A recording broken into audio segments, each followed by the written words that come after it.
Alright, I finally did it. The other day, I finally made a decision on what is going to be the first fish that I add back to the reef tank. And I think that everybody is going to enjoy it. Without further ado, let's get straight into it. Now, I purchased these two absolutely gorgeous frostbite or flurry designer clownfish, however you want to call them or profile them or whatever.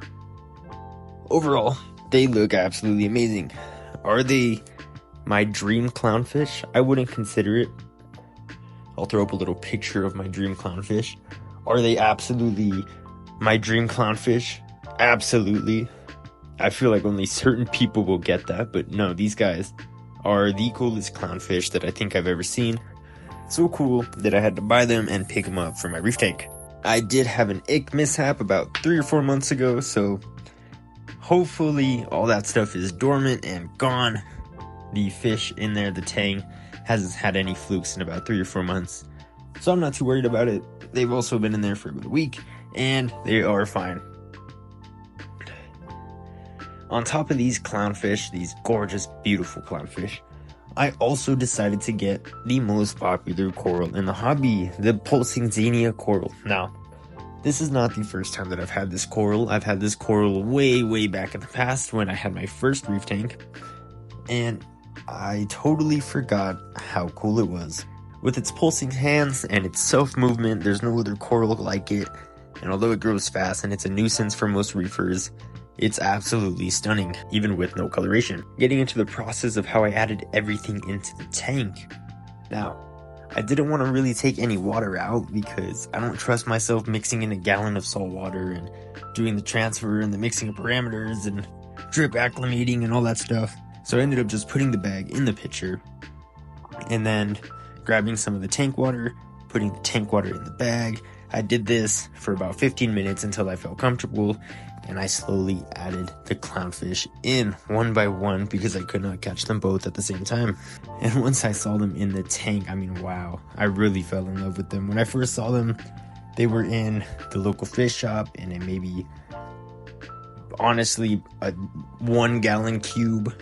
So I think them being in this new tank is going to make them much happier. It's great to see them swimming around.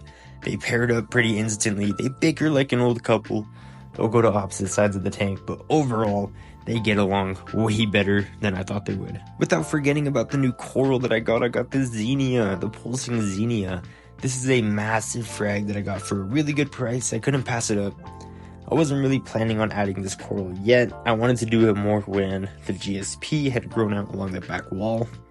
But I was an offer I couldn't pass up. I was there. I had the money. You know how things go. Getting the dip process, I don't really measure out any of my stuff. You guys know how this channel goes. I pour some of the dip in there, and then I'll leave it in there. And while I leave it in there, let's go ahead and take a look at these clownfish. They do have subtle variations. For example, one of them has a black spot on their dorsal fin. One of them has more spots across their body. One of them has this awesome tail shape. I'm not really sure what shape that is, but it's cool. So they are pretty distinguished. You can tell them apart, which means that we can have 2 separate names and not have to worry about mixing them up. And if you're interested in trying to come up with a name for these fish, let me know in the comments. Anything, any name. So far we have Gary, Salt and Pepper, Oreo 1, Oreo 2, and I'm looking for any kind of names. Maybe we'll put them in a hat. Maybe we'll do a roulette. Maybe I'll turn it into a short. Maybe I won't pick any of them. Who knows? But overall, these are definitely my new favorite clownfish.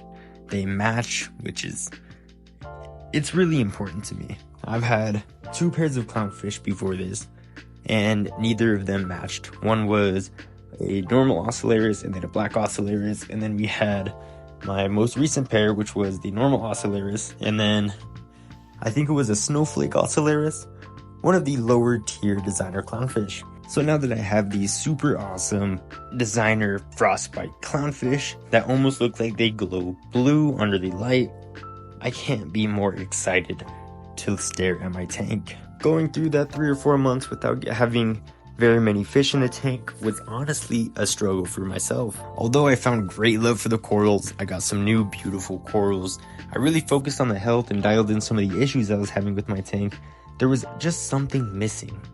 I noticed that when people came over, they just weren't as astonished with the corals as I was. I mean, don't you think they're awesome? Isn't this like the coolest thing ever? But to everybody, it's different. And most people want to see these cool coloration fish. And in the grand scheme of things, especially where I live, most people haven't seen clownfish like this. I know for myself, I didn't even know designer clownfish existed up until about a year ago. Especially not ones like this. I mean, these guys look like little soldiers. But overall, I think these guys would be a great centerpiece, a great showpiece for the tank. Great addition. I think they'll fit right in as far as all of the other corals go and how everything kind of stands out in its own separate way. And it's going to flow really well. I really hope that they start hosting one of these euphyllias. Truthfully, I don't think they will. I've had clownfish with euphyllia before and they had no interest in it at all. But I'm not going to add an anemone to the tank anytime soon. I do want to get another tank and add an anemone, but I do have to set aside a little bit of maintenance time and funding. Now with the pulsing xenia, I do plan on placing it somewhere in the back. I originally tried placing it in the back middle so that way it would fill up that little spot in between the rocks. Of course, I destroyed all of the corals as I was trying to take my hand out of there. And then after a day, the coral opened up fine. And it, of course, did its pulsing xenia action, which everybody loves. That's why we buy the coral. That's why it's the most popular and happens to be the fastest corn coral in the hobby. Now, once it fully opened up, I realized it was getting a little too close for comfort to the rocks. I do want it everywhere. I know the euphyllia will sting it and kill it if it gets too close to it. So I'm not too worried about it absolutely taking over my tank. I'm also willing to put in a little bit of manual work. But what I do worry about is it getting on the rock work too early.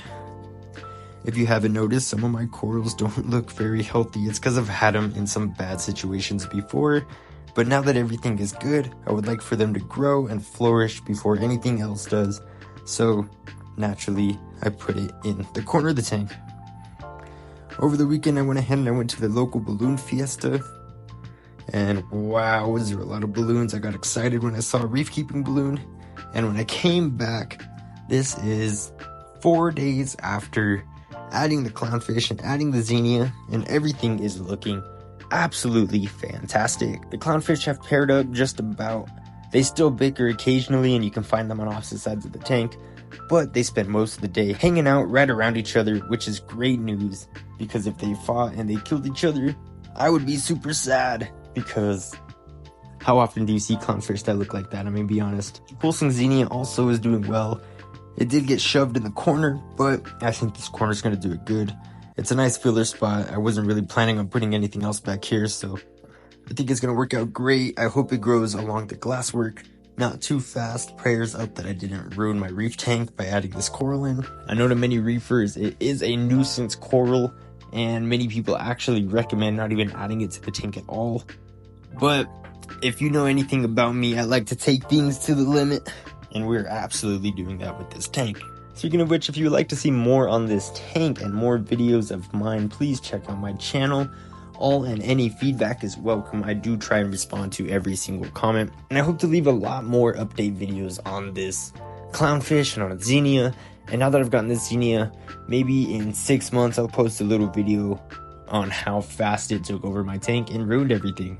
But with all that said, one last time, if you have any name recommendations for the clownfish, just let me know in the comments. I will like them. I will put them onto a hat. I will do something to pick your guys' names, because I cannot come up with a name with these guys. I'm way too sentimental. I think way too much about my names. And with something this cool, I feel like they deserve a really badass name that I just can't come up with on my own. So subscribe to see that, and I hope you have a great rest of your day.